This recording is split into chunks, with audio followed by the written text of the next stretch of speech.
नमस्कार मित्रों, स्वागत है आपका श्री तिरुपति ज्योतिष कार्यालय एवं वैदिक पूजा पाठ सॉल्यूशंस के इस चैनल पर। मित्रों, आज हम जानने वाले हैं एक दिव्य ऐसा योग जिसे सिद्ध योग के नाम से जाना जाता है।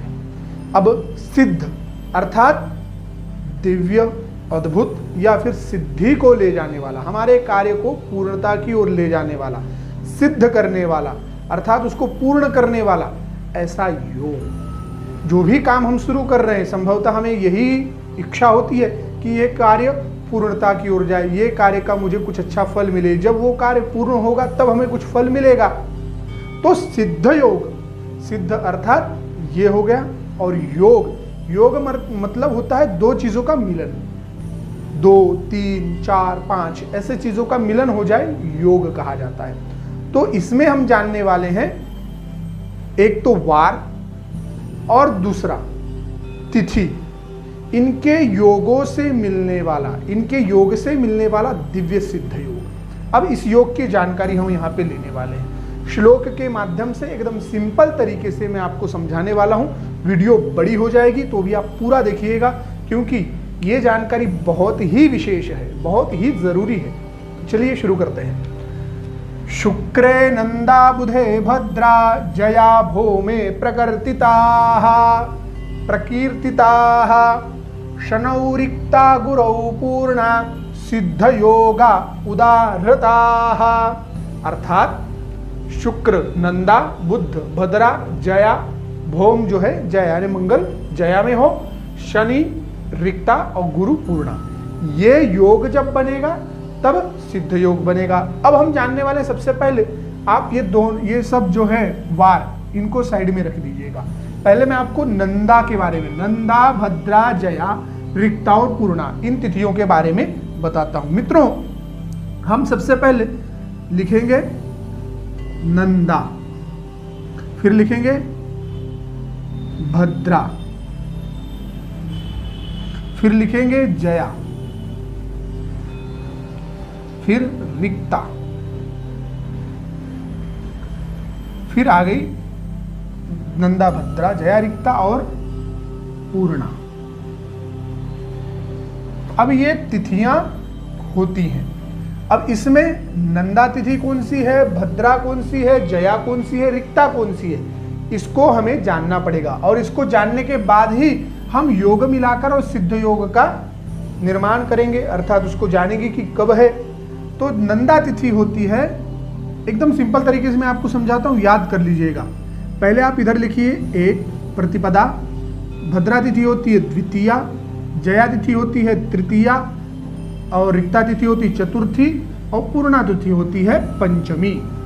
अब ये पांचों तिथियां जो हैं ये आपको याद कर लेना है क्रमशः। नंदा, भद्रा, जया, रिक्ता, पूर्णा, नंदा, भद्रा, जया, रिक्ता, पूर्णा, नंदा, भद्रा, जया, रिक्ता, पूर्णा, नंदा, भद्रा, जया, रिक्ता, पूर्णा। 100 बार रटिए, याद हो जाएगा। ये क्रम याद हो गया।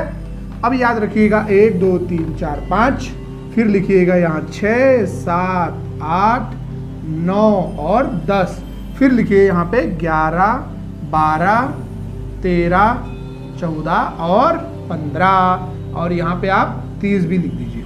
ठीक है। अब ये हो गया नंदा। अब इधर देखिए, एकदम सिंपल तरीके से मैं आपको बताने वाला हूं, एकदम सिंपल, एकदम सिंपल मित्रों, इतना सिंपल तरीके से आप कहीं पर भी नहीं समझ पाएंगे। तो शुक्र नंदा, अब यहां पे आपको लिख देना शुक्र। ध्यान रखिएगा, प्रतिपदा, षष्ठी, एकादशी, शुक्रवार के दिन दिखे सिद्धा तिथि है। इस दिन आप जो भी कार्य करेंगे वो सिद्ध होंगे। नंदा तिथियों में शुक्रवार के दिन जो भी कार्य करेंगे सिद्ध होंगे। उसके बाद भद्रा, अब भद्रा बुधे, तो यहां पे आप लिख दीजिए बुध। अब भद्रा तिथि द्वितीया, सप्तमी, द्वादशी, इन तिथियों में अगर आप जो भी कार्य बुधवार के दिन करेंगे वह कार्य सिद्ध होंगे। अब आते हैं जया पर। अब जया तिथि होती है भौमे अर्थात मंगल।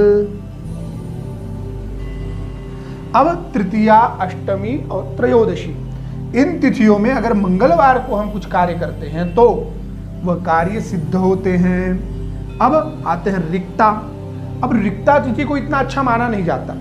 चतुर्थी, नवमी और चतुर्दशी, ये तिथियां जो होती हैं शुभ कार्य में वर्जित बताई जाती है, परंतु अगर यह योग बन जाए तो उस दिन भी बहुत अच्छा फल मिलने वाला है, समझिए, ठीक है।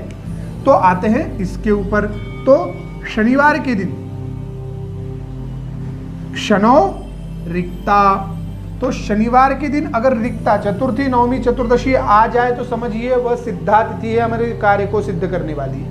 ये योग बनता है तभी आप अच्छे कार्य कीजिए, संभवतः पूर्णतः ही सिद्ध होंगे।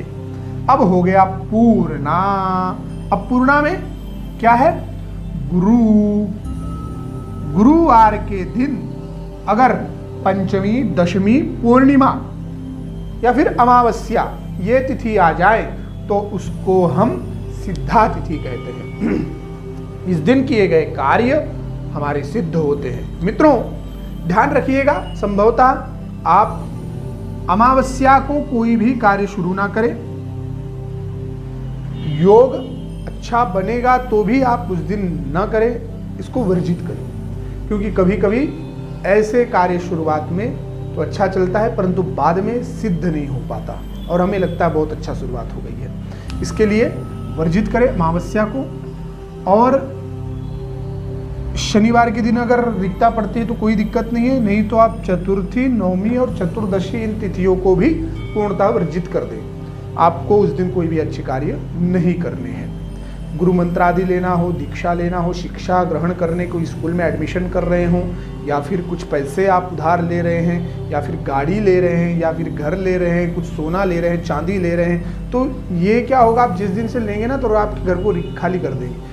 वधु प्रवेश आदि भी करवाने के लिए ये तिथियों का वर्जित माना जाता है। इन तिथियों में अगर आप वधु प्रवेश आदि घर पे करते हैं तो वो भी बहुत अच्छा नहीं माना जाता। तो इस प्रकार से मित्रों मुझे लगता है आप इस विषय को अच्छे से समझ गए होंगे। बहुत सिंपल टेक्निक से याद कर लीजिए। पहले नंदा, भद्रा, जया, रिक्ता, पूर्णा, ये 1 2 3 4 5 का सीक्वेंस, और बुध, शुक्र, बुध, मंगल, शनि और गुरु, शुक्र, बुध, मंगल, शनि और गुरु, बस इसको इतना याद कर लीजिए। इतना याद हो गया, आप सिद्धा तिथि ढूंढने में कोई भी तकलीफ नहीं लेने वाले, एकदम आराम से आपको सिद्धा तिथि पता चल जाएगी।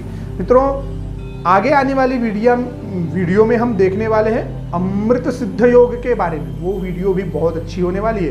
तो मित्रों चैनल को सब्सक्राइब कीजिए, वीडियो को लाइक कीजिए। अगली वीडियो के लिए आप सब्सक्राइब कर लीजिए जरूर, और बेल आइकॉन को भी दबा लीजिए जिससे कि आपको वीडियो की नोटिफिकेशन आ जाए। जय श्री राम, हर हर महादेव।